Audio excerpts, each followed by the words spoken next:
Hello everyone and welcome to a new video. Today we're going to continue finally our review series for Lightning Overdrive stuff, and that is going to cover today's video from the title, the Amazement archetype. Now I know that there are some people already might going to ask me why the heck am I making this video of rev cards and people like that already just going to make these around today or tomorrow depending on the time of this video being released. But I'm just going to say because I like to do this as well as, I'm going to cover up things that they're not going to cover up in their video, and that is called the Dawn of Majesty support, which I'm going to talk about a little bit at the end to essentially giving you a little bit of preference what to expect in the future for the archetype, because the set after this, which will go to come out in 2 months or so, depending of course on delay of product, is going to give it an additional small support for this archetype that might change a little bit of the card that you're going to want to pick up. So just going to say that out there, which is really important. But before we jump right into the video itself, and if you're interested to help the channel and see more videos like this in general, I would really much appreciate it if you can hit the subscribe button. It's really helped the channel out. We're growing really nicely, and I'm very much thankful for all of you. But yeah, the more that grows, the more that I want to create more videos, and the more high quality I'm trying to produce them. So yeah, if you want to drop a subscribe button, drop to the subscribe button, give us a like, or even just let me know what you think in the comments. I would really much appreciate it. It also help the algorithm. But without further ado, let's jump right into the review itself. And we're going to start things off with the boss monster for the archetype, which is called Arlechino. And this one has 3 effects, which actually I'm going to start with the bottom effect first, or should I say the 3rd effect, and then work my way up, because that will explain to you a little bit better how the archetype works. Arlechino has the 3rd effect, states that an opponent monster is normal or special summoned, you get to equip to one of these monsters an attraction trap directly from your deck. And an attraction trap is the sub-archetype for, this archetype, which is based around their traps, that basically depending if it's equipped to your monster or the opponent monster, it has different effects, which we'll get to those when we'll get to the traps. But basically this is kind of like the principle. They're trying to use these amazement traps to do their particular effects. And Arlechino, when your opponent is normal or special summon a monster, you go to equip to one of those monsters a trap, which is pretty good.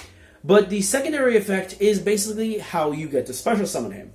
Because if a trap is activated, including your opponent's trap and any trap, you get to special summon this out of your hand. Now it's basically a worse-ish, I guess, multi-faker, because it doesn't really work as multi-faker, but it's still very good. And it has these particular situations. Like I said, it's like a worse multi-faker because it doesn't summon another, like for example, an Amazement from the deck or something, but working with the attraction trap is still something that you want to, and it's definitely a very good boss monster.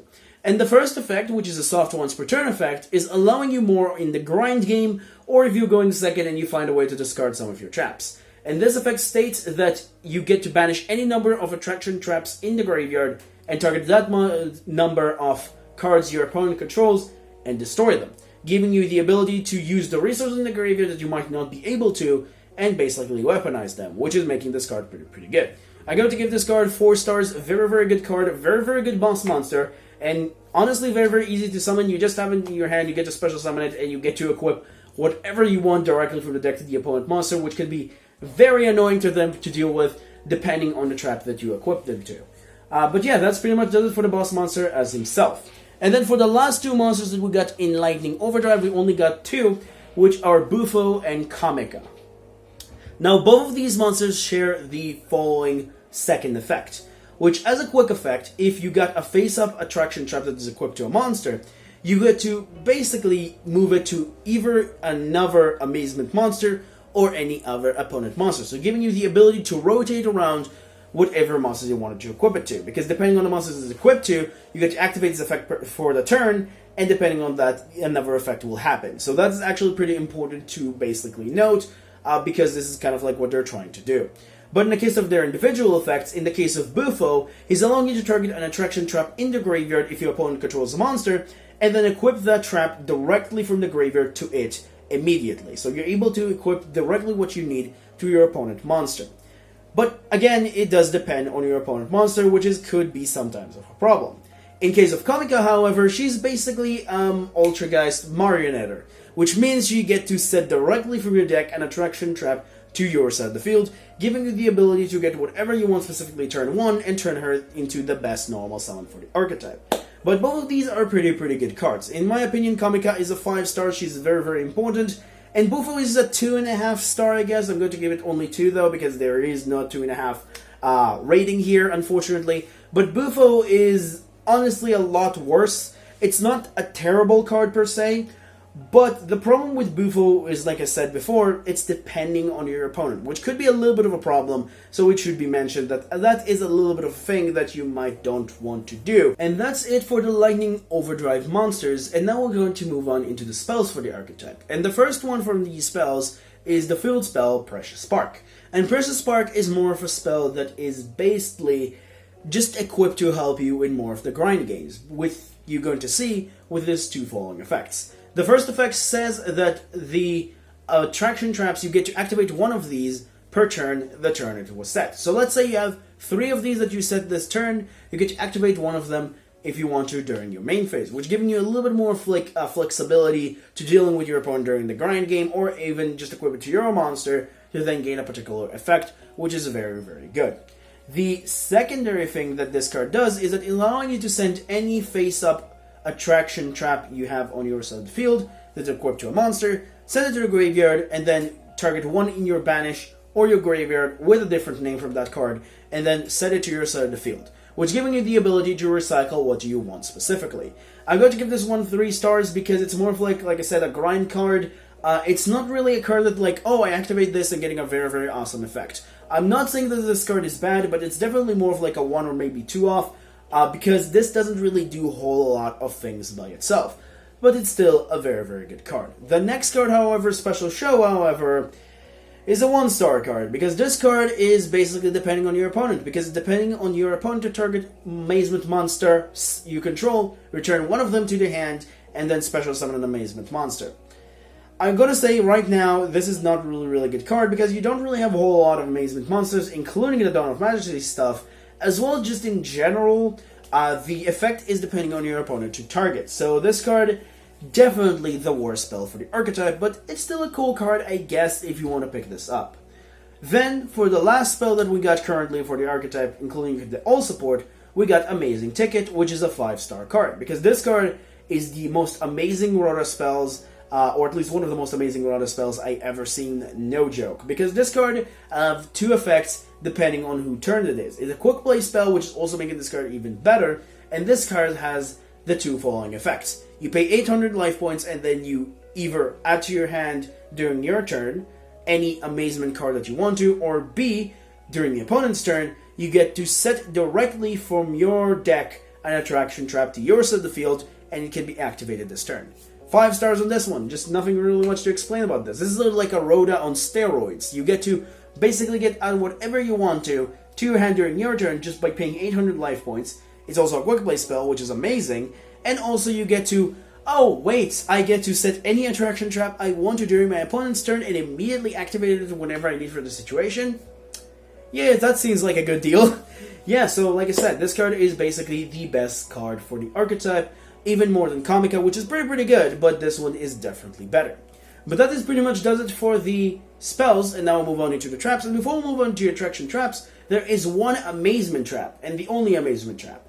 That is Amazement Family Face. Now this one is basically kind of like a Snatch Steal kind of card, because you get to target 1 monster your opponent controls that you equip with Attraction Trap, and then switch it control to you, turn it into Amazement monster, increase its attack by 500, and basically also negates the effect. Now, not in these order, of course, but the point is, this is what it does. It's taking your opponent's monster and giving it to you, which is effect negated in 5 additional 100 attack, as also changing its name to an Amazement, which is very, very good if we're talking about like rotating effects around. So this card is very, very nice. It's definitely depending on you having an Amazement trap directly on the opponent, which kind of like hindered this card a little bit, but still a very, very good card. 4 stars on this one. It's still a Snatch Steal-like effect. It's still very, very good, and I like this card quite a bit.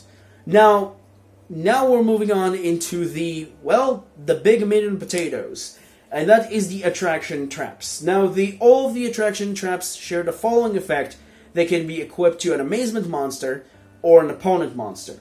And depending on who monsters it is, you get to activate one of these effects. So you get to activate one of these effects whenever you want to, any turn. You get to activate one of these effects based on the monster equipped into it. So every turn, you get to activate the same effect if it's equipped to the same monster. Or if it's equipped to another monster, you get to activate the other effect. It's not like on activation, so do not worry about that. These are traps that basically just get to activate their effects every single turn as long as they're equipped. Of course, it's a hard once per turn effect, but you get to activate it every single turn. So do keep that in mind. This is how these traps works. But we have 5 traps in Lighting Overdrive. The first one, Cyclone, which we're going to talk about from top left to bottom right. Cyclone, during your turn, is basically getting to target a spell trap your opponent controls, then send that spell trap to the graveyard and this to the graveyard as well. Or, if it's equipped to an opponent monster, you get to add any Amazement monster you want from the deck to your hand, and then you send this card to the graveyard. So basically, this is like a one-off use Amazement trap, which is a very, very good Amazement trap, but it is just a one-off use.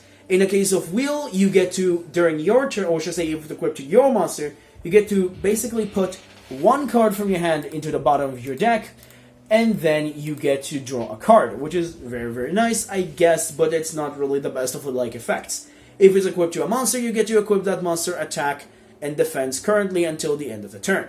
In the case of Majestic, you get to equip it to your monster. If equipped to your monster, you give it 500 attack, and then if it would be destroyed by battle by card effect, you get to destroy this card instead.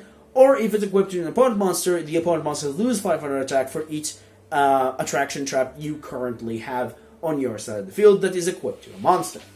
In the case of the Speed Racing, I believe the name is, or Rapid Racing, sorry. This one, if it's equipped to your monster, you get to target one card in your opponent's graveyard and basically shuffle it directly to the deck, and then you change the monster's battle position to defense position, for example, if it's an attack, or to attack position if it's in defense. I don't think it's work if you equip it to a Link monster though, so do keep that in mind. In the case of it's equipped to the opponent, you get to basically change that monster level, or should I say increase it level by 1, even if this card leaves the field for the turn, and then you get to change its battle position, which can be very, very mildly annoying against Synchro-like effects. So basically, if your opponent has Synchro deck, you can just basically ruin their plays, or Xyz deck, you can ruin their plays, or sometimes even Link decks or Ritual decks. Actually, Ritual decks not really, but you know what I mean. It's like it can ruin the plays with 1 additional level. However, the best trap out of all of them is House Terror, which is if it's equipped to your monster, you get a monster negation effect whenever you want to, or if it's equipped to an opponent monster, you get to basically change that opponent monster to face down defense position. So basically, these are the current traps that we have the Amazement archetype. In the case of the rating, well, Cyclone 4 stars is a searcher or spell and trap removal, very, very good. It's definitely better to equip the opponent monster, but it is not a 5-star because it sends itself to the graveyard, so you cannot really keep getting the advantage, unfortunately, but it is what it is. Wheel and Majestic 1-star, these cards' effects are not really that good, and I never would consider ever running them. I think they're just a little bit underwhelming. In the case of the Rapid Racing, 2 stars, definitely a good one-off effect, very, very mildly annoying against synchro plays if you equip to your opponent, or even just going to be annoying for things like, Invoked if you shuffle their invocation directly from the deck and leave the Alistair banished forever, for example, which can be very, very annoying. But obviously, the best trap out of all of these is House Horror, giving you the so-called Book of Moon-like effect if equipped to the opponent, or kind of like an effect veiler if equipped to one of your monsters, is very, very good, and it's a 5-star card. But that's pretty much does it for the Lightning Overdrive stuff, and like I said, we're going to talk about the Dawn of Majesty a little bit in a second. And for Dawn of Majesty, we got 2 cards, which is Amazement Attendant Delia, and then the trap Vanquish Vikings. Now, in the case of Delia, she is, if you reveal a trap that is an Amazement trap, or should I say attraction traps in your hand, you get to special summon this out of your hand, which is very, very good for either just establishing another monster to the board, or just giving you the ability to just go into, for example, a Link 2, a Rank 4, or whatever you need for the situation. But mostly just giving you an additional monster on board. The other effect is that you get to send a face-up attraction trap or attraction trap from your hand to the graveyard to get to set to your side of the field any attraction trap from the deck. This is kind of like the best effect that she has. She's kind of like the Comica, but it's a little bit worse because it does have a requirement, but it's still a very, very good card. It is, however, only a 4-star card for me because of the fact that she doesn't share the same effect as Bofu and Comica. So this is a little bit of a problem for me with her, but I still think she's a very, very good card. And then the Vanquish Viking is a very interesting trap, which is going to get for me 3 stars, because Vanquish Viking has 2 effects. The first effect, which is when you equip to your monster, is actually bad, because it says that like your opponent declare an attack, you get to negate the attack, and then you change the monster's control to the opponent. So basically, let's say my opponent attacked me with an access code, I basically able to negate the attack and then switch it to the opponent, which is good, I guess, but I feel like this is just like a little bit of like a meh-like effect. But the secondary effect is actually pretty good, because the effect says that when an equipped monster is activates its effect, if it's equipped to an opponent monster, you get to basically return that monster to the hand. So this is a very, very good effect. Not amazing, but still very, very good, and I think a very, very good like effect from the support and Dawn of Majesty. But that's pretty much does it for the archetype as a whole, including Lightning Overdrive and Dawn of Majesty. But what do I think about this archetype as an archetype? Well, I'm going to say this. This archetype is very, very good in terms of like what it's trying to do, but it mostly feel like it needs a little bit of support from another tribe-based strategy, like that can take advantage of it. So things like Lair of Darkness with Lady of Lament, things like Frogs can work with this really well, even Ultrageist maybe. Things like that can give this a little bit more of the oomph that it needs. I don't think it's going to get higher than Rogue State, but I still really like this archetype. I'm going to give this one 3 stars. I'm definitely going to try to pick them up if they will be cheap enough and not like going to be absolutely insane like Security Force were. Even though Security Force ended up in not being the best, but you know what I mean. But these cards are very, very cool. They're definitely a lot more interesting for me than Security Force. This archetype is just really cool. The idea of like equipping a trap directly for the cards that you want to, and then depending on which you're getting this particular annoying effects or mildly, conveniently good effects for you, then I like this card. I like this archetype. I like this a little bit more of like an interesting control-like deck. It's definitely an interesting archetype. But that's pretty much does it for this review itself as a whole, talking about all the 14 cards. But what do you think about this archetype? I really, really like to think what you guys think about this, or should I say here, in the comments down below. And I would really, really much appreciate it. But like I said, let me know what you think. And yeah, that's pretty much does it for the video. Remember, creativity is a key in this game. Have a good day, stay safe, and if you want to consider to like and subscribing to the channel, and I'll see you in the next video, which is going to be the Unchained deck profile at the end of the week. Bye-bye.